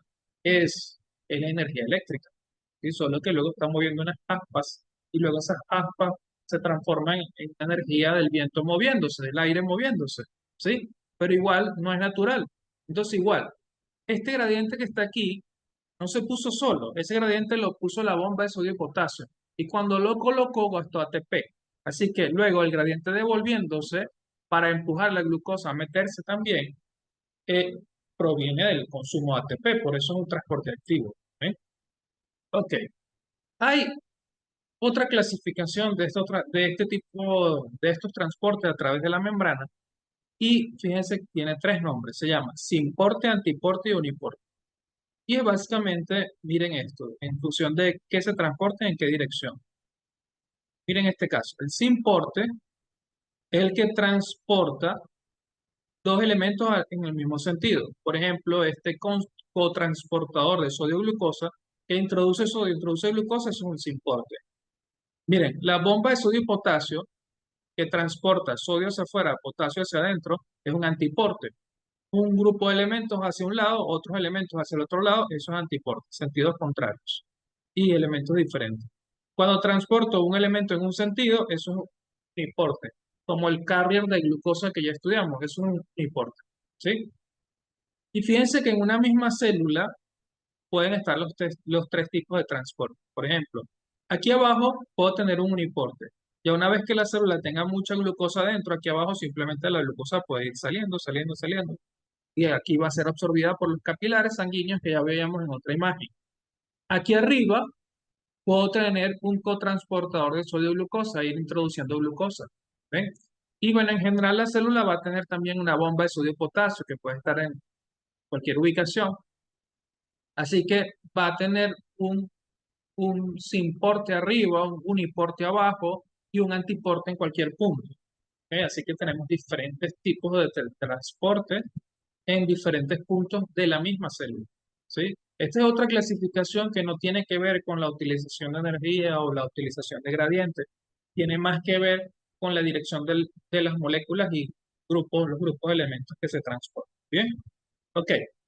Vamos a pasar ahora a las ideas iniciales del impulso nervioso. Miren, lo primero, lo que les había dicho, la bomba de sodio y potasio, por ejemplo, transporta sodio hacia afuera y potasio hacia adentro, tres sodios hacia afuera y dos potasios hacia adentro. Yo les decía, eso es sumar tres cargas positivas afuera, dos cargas positivas adentro, y eso deja un déficit de cargas positivas en el lado citoplasmático, el lado adentro de la célula. ¿Bien? Eso va a hacer que el lado de adentro tienda a cargarse de forma negativa y el lado de afuera tienda a cargarse de forma positiva, originando una polaridad. ¿Ok? Eso es, bueno, para que se origine ese voltaje por la diferencia de cargas, es necesario que haya algunos canales abiertos, pero el punto es que se genera un voltaje por la diferencia de cargas. ¿Ok? Miren las concentraciones normales. Vamos a ver aquí en células que son las más similares a nosotros, que la otra dice axón de Calamar, que el axón es una parte de la neurona, pero miren las diferencias. Este en el medio intracelular y el medio extracelular. Vean, potasio 140, esto es una unidad que se llama milimolar. Ahorita no vamos a explicar, eso lo estudian en química. Pero miren, 140 milimolar en el medio intracelular y 5 milimolar en el medio extracelular. Evidentemente el potasio es mucho más abundante del lado de adentro. Mira el sodio, 145 afuera y entre 5 y 15 adentro, sí, mucho más abundante del lado de afuera. Igual, miren, el cloro, el calcio tiene también sus distribuciones. Entonces, claro, miren como, por ejemplo, el sodio, aquí lo teníamos entre 545 y 145, aquí tenemos unas medidas diferentes, pero porque este es el fundamento de ese estudio. Pero miren que el sodio en este caso está 10 veces más concentrado del lado de afuera que del lado de adentro. Y el potasio, miren cómo ahí, bueno, está, ¿ven? 20 veces más concentrado del lado de adentro que del lado de afuera. ¿Sí? O sea, mucho sodio afuera, mucho potasio adentro. ¿Ok? Bien. Esto establece les he dicho yo, cuando hay presente algunos canales abiertos, establece un voltaje. Y ese voltaje se le denomina como un voltaje negativo hacia el lado de adentro. Un voltaje negativo del lado interno de la membrana y se puede incluso medir. ¿Ok? De hecho, aquí lo tenemos. Un voltaje de aproximadamente menos 70 milivoltios. ¿Ok? Del lado de adentro de la membrana, producido por ese déficit de cargas positivas en el lado interno de la membrana. ¿Ok? Y este gráfico que tenemos aquí es un gráfico que se utiliza en fisiología para explicar el impulso nervioso.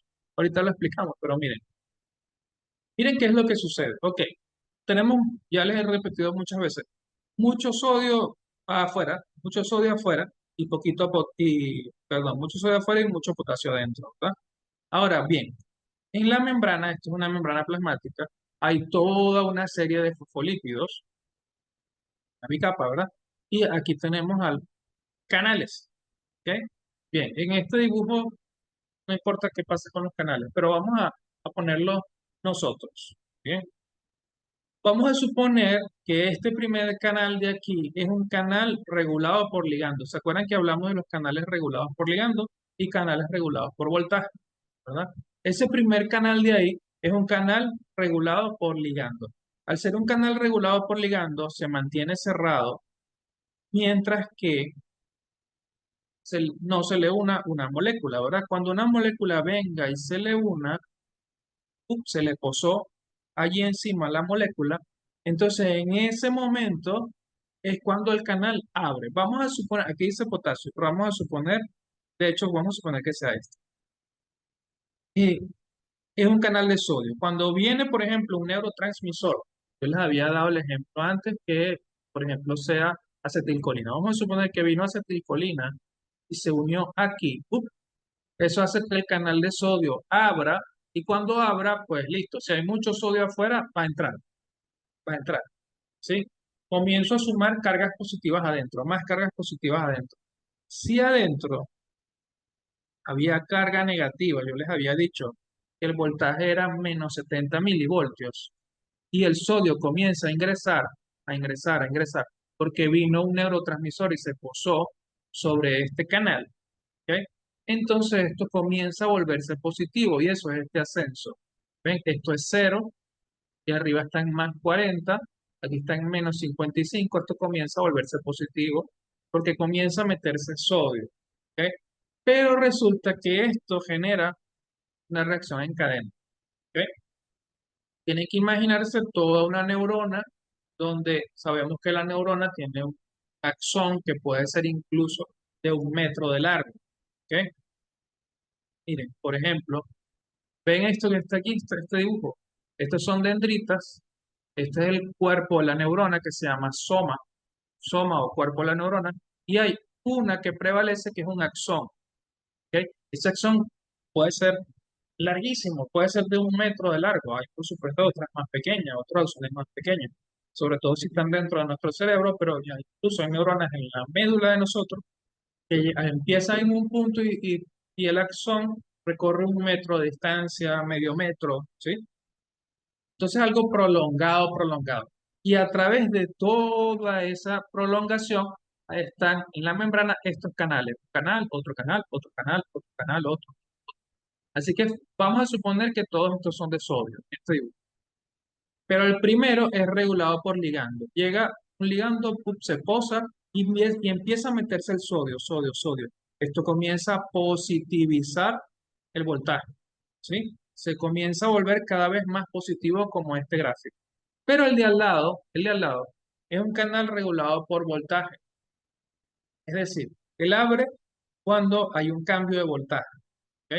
Así que si aquí yo empiezo a sumar cargas positivas, positivas, positivas, el voltaje alrededor de este canal se va a ver afectado y él va a abrir también. Cuando abra también, porque el voltaje cambió, él también comienza a meter sodio. Y eso empieza a cambiar el voltaje y hace que abra el de al lado, y este hace que abra el de al lado, y este hace que abra el otro, y el otro, y el otro, y son eso un efecto dominó donde uno hace que abra el otro, y el siguiente, suponiendo que todos son de sodio. ¿Ok? Entonces, claro, el primero mete sodio, eso hace que el segundo también, que el tercero también. Y por eso vemos este efecto donde comienza a subir y cada vez sube más, cada vez sube más, cada vez sube más, porque cada vez hay más sodio adentro, más y más y más y más. Tienen que llegar hasta más 40. Incluso se mete tanta carga positiva que ya llega un punto en el que hay más cargas positivas adentro que afuera. Y se vuelve positivo el lado de adentro. ¿Ok? Bueno, ¿y qué con eso? Bueno, miren que luego el gráfico viene hacia abajo.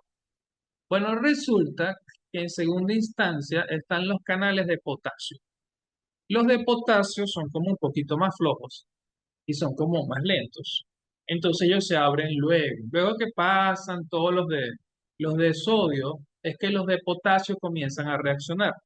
Y los de potasio, detrás de los de sodio, empiezan a abrir también, ya cuando lo que sucede es que ellos abren cuando ya el voltaje está demasiado positivo.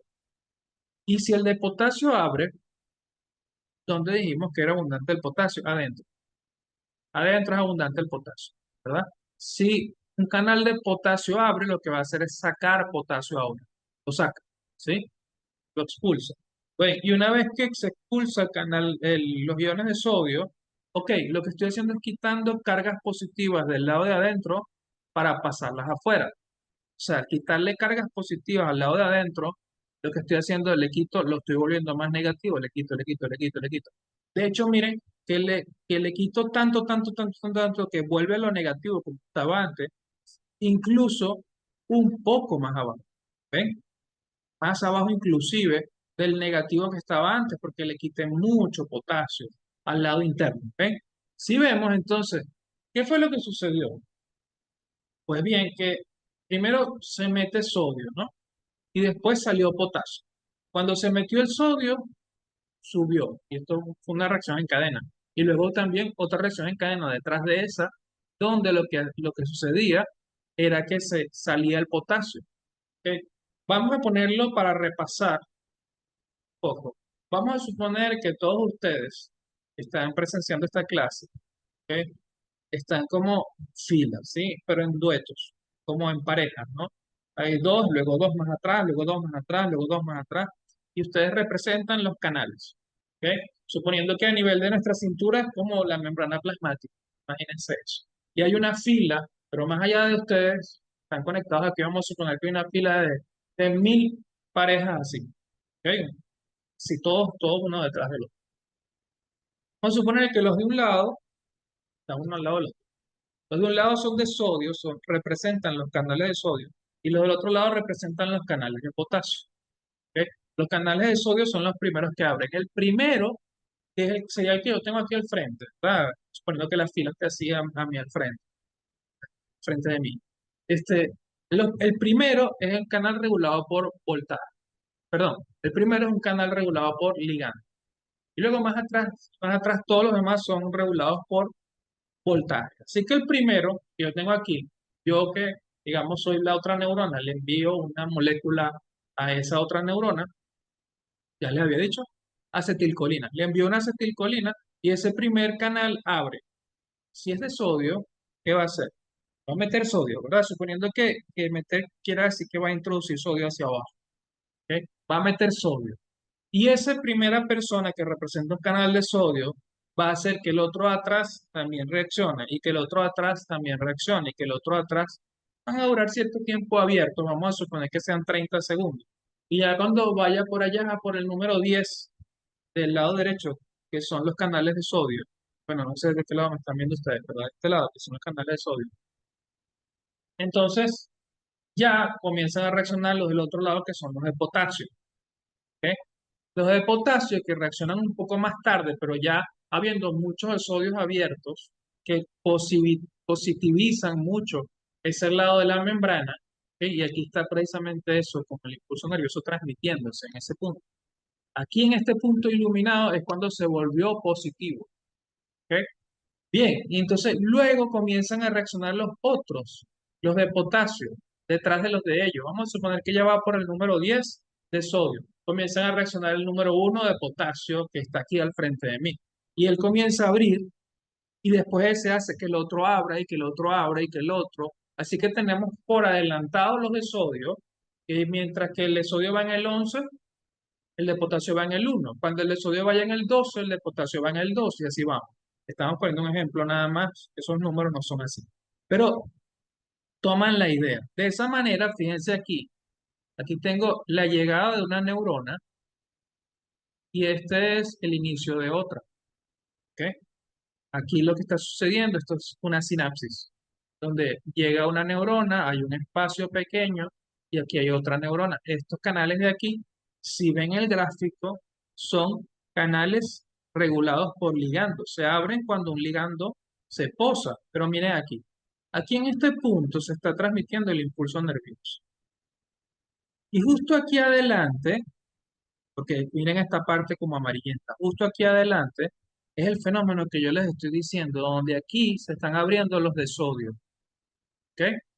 Y detrás de ellos se están abriendo los de potasio.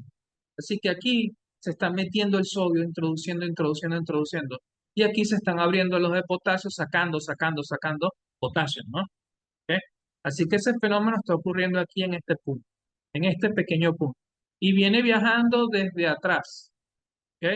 Viene viajando y haciendo todo el recorrido desde hace 1 metro de distancia, supongamos. ¿Ok? Esa señal ¿verdad? De que, por ejemplo, se metió el sodio, que normalmente estaba afuera, y salió el potasio, que normalmente estaba adentro, o sea, se invirtió todo. Eso hace que, por ejemplo, también entre calcio, como se los había dicho.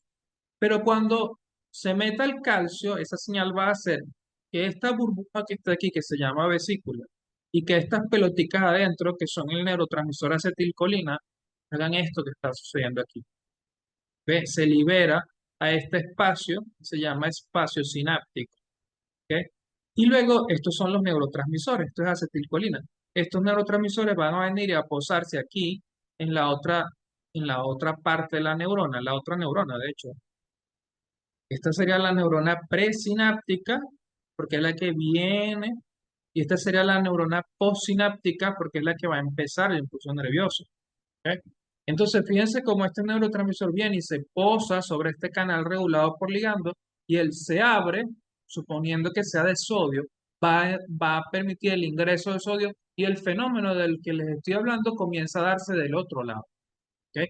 De esa manera salta ese impulso de un lado al otro, ¿bien? De una neurona a otra. Y por eso es que se forman las redes neuronales, ¿bien?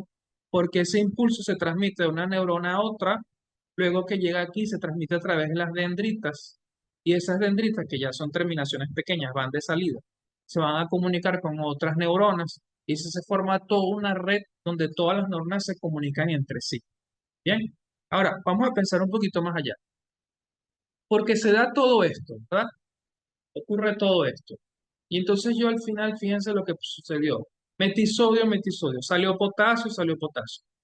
Se restableció, se restableció esto, ¿no? Porque se volvió positivo y luego otra vez negativo y llegó otra vez al punto inicial. Pero hay un problema, ¿verdad? Porque se restableció el voltaje, pero ahora tengo todo al revés. Tengo el sodio adentro y el potasio afuera. De origen estaba el sodio afuera y el potasio adentro, pero ahora está al revés. Al final está al revés. Después, ¿qué? Pasó todo lo del impulso nervioso, aquí, aquí, ahí no. Que por delante se metía el sodio y por detrás sale el potasio, ya volteé todo. ¿Ok? ¿Y qué tengo que hacer ahora? Pues tengo que volver a reorganizar todo. Tengo que volver a sacar el sodio y volver a entrar, meter el potasio. ¿Ok? ¿Y quién va a hacer todo eso? ¿Quién va a hacer?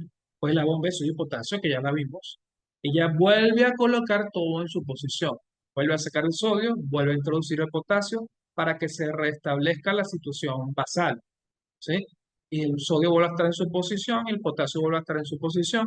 Y vamos a ver, a este punto de menos 70 milivoltios, pero con los iones donde deben estar. El sodio afuera, el potasio adentro. Ok, bien. Piensen un poco ahora en el impulso nervioso. Si quieren, tomen un dedo de su mano, ¿verdad? Y lo ponen en la mesa donde están o cerca, ¿verdad? La punta del dedo, tocan. Cuando tocan, tienen que pensar en que todo este proceso donde se abren los de sodio y luego se abren los de potasio, ¿verdad? Viaja desde la punta de su dedo, a ver si lo están haciendo, la punta de su dedo, y pasa por la muñeca, el brazo, el codo, bueno, el antebrazo, el codo, el brazo, el hombro, va a la médula y luego empieza a subir, ¿verdad? Ok, y luego llega a su cerebro. Bueno, pasa muy rápido, ¿no? Se abren los de sodio al frente, luego se abren los de potasio detrás de ellos. Y, ok, se voltea todo el asunto y luego tienen que actuar la bomba de sodio y potasio para restablecerse.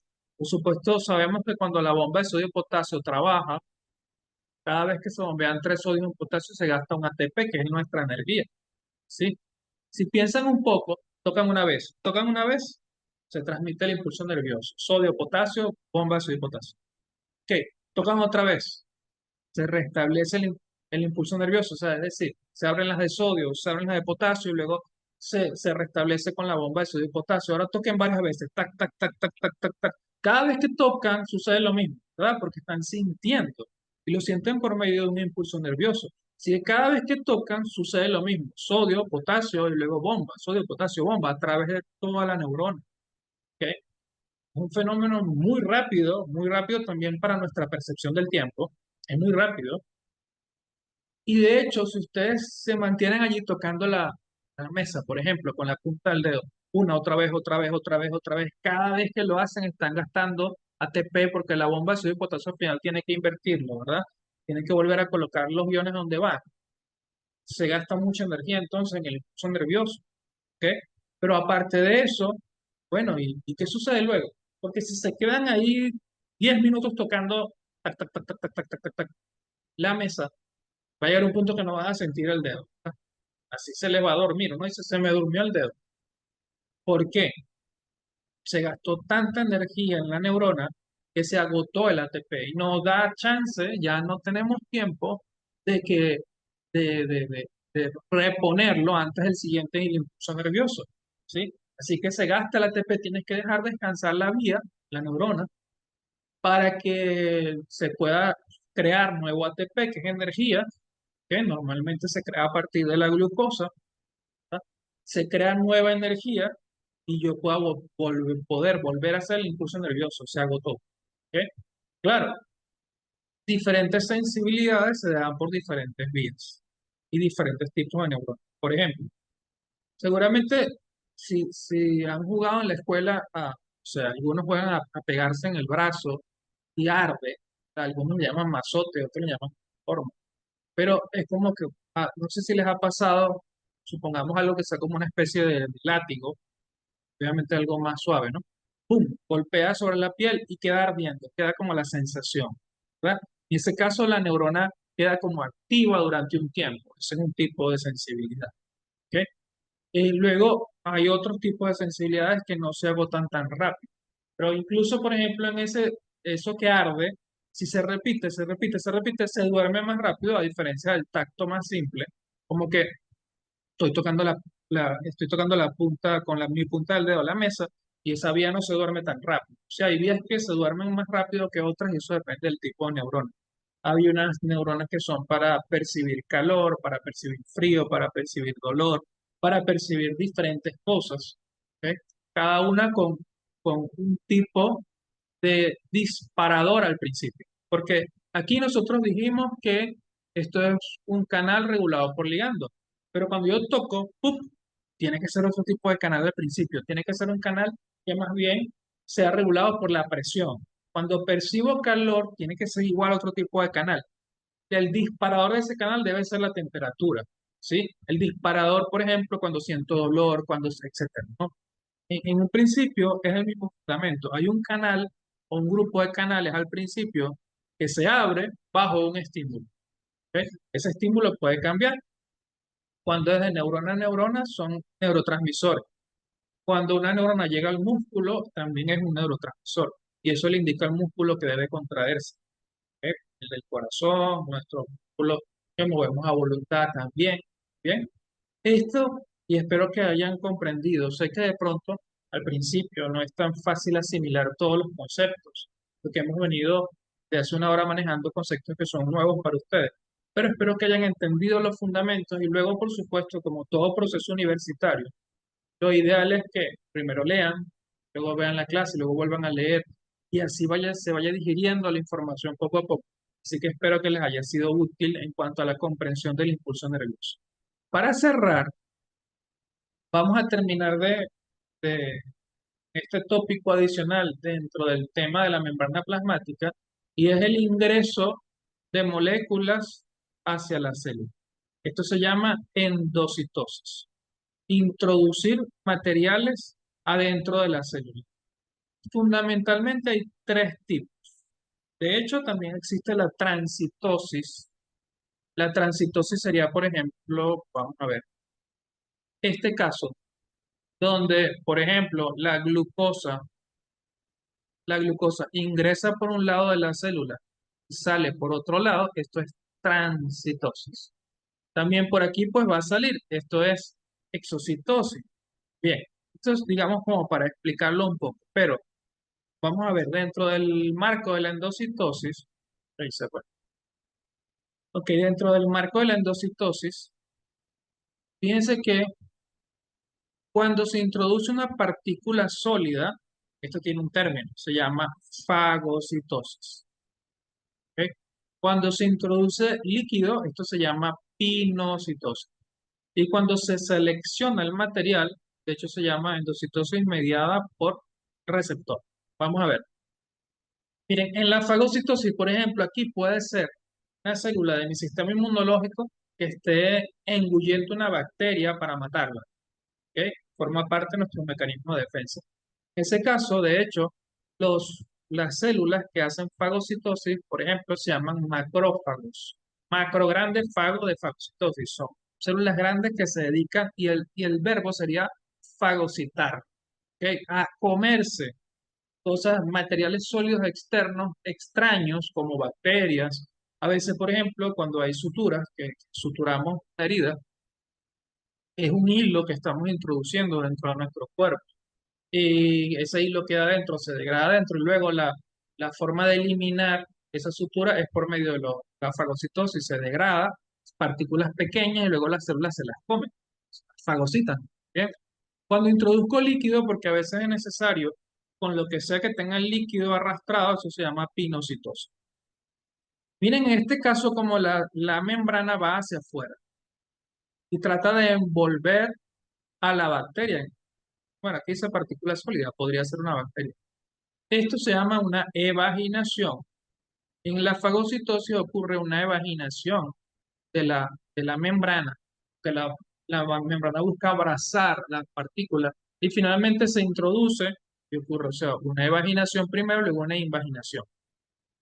Aquí en la pinocitosis la membrana no sale, solo se mete. Entonces en la pinocitosis solo ocurre una invaginación. Y aquí mirando citosis mediada por receptor ocurre una invaginación, pero hay una serie de proteínas en la superficie que van seleccionando el material.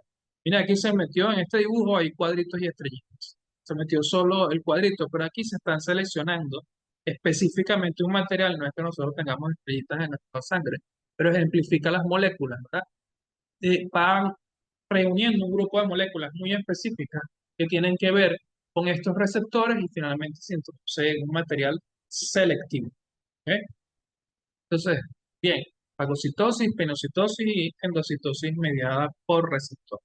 Muy bien, hasta aquí llegamos con nuestra clase del día de hoy. Espero que le haya sido útil, y para repasar las ideas de lo que estuvimos conversando, primero, si tienen alguna duda pueden plantearla, si quieren preguntar algo, alguna duda que haya surgido, activen su micrófono y pueden hablar o pueden escribir por el chat. Si quieran. Pero primero, ¿qué vimos al principio? Vimos que la membrana fundamentalmente era una bicapa fosfolipídica, ¿verdad? Que estaba constituida por lípidos, y vimos el modelo de mosaico fluido que habla de que las moléculas se mueven individualmente. Vimos que tenían proteínas sumergidas. Habíamos hablado de las propiedades de la célula, de la bicapa, donde dijimos permeabilidad selectiva, fluidez, etcétera. Hablamos del colesterol como un amortiguador de la fluidez de la membrana, y vimos que habían proteínas que atravesaban las membranas, dentro de las cuales dijimos proteínas periféricas, proteínas integrales, y dentro de las integrales, proteínas transmembranas. ¿Ok? Todos los canales son proteínas transmembranas. Luego, desde un punto de vista estructural, vimos que las membranas también, las proteínas transmembranas, podían moverse, pero dentro de su propio dominio, porque las células tenían dominios, y las células por un lado cumplen una función, por otro lado cumplen otra función.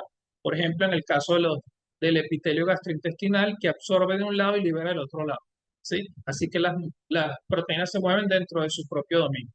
Por otro lado, vimos que para que las moléculas puedan moverse de un lado al otro en la célula, lo pueden hacer por difusión pasiva, por ejemplo, cuando la molécula atraviesa libre, y eso lo hacen solo algunos tipos de moléculas; por difusión facilitada, cuando una proteína ayuda al transporte, ahí están los canales, están los carriers, ¿verdad?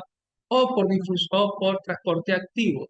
En el transporte activo yo utilizo energía, como por ejemplo la bomba de sodio y potasio, ¿verdad? Ahí se establece un gradiente, porque el sodio sale y se acumula al lado de afuera, y el potasio entra y se acumula al lado de adentro.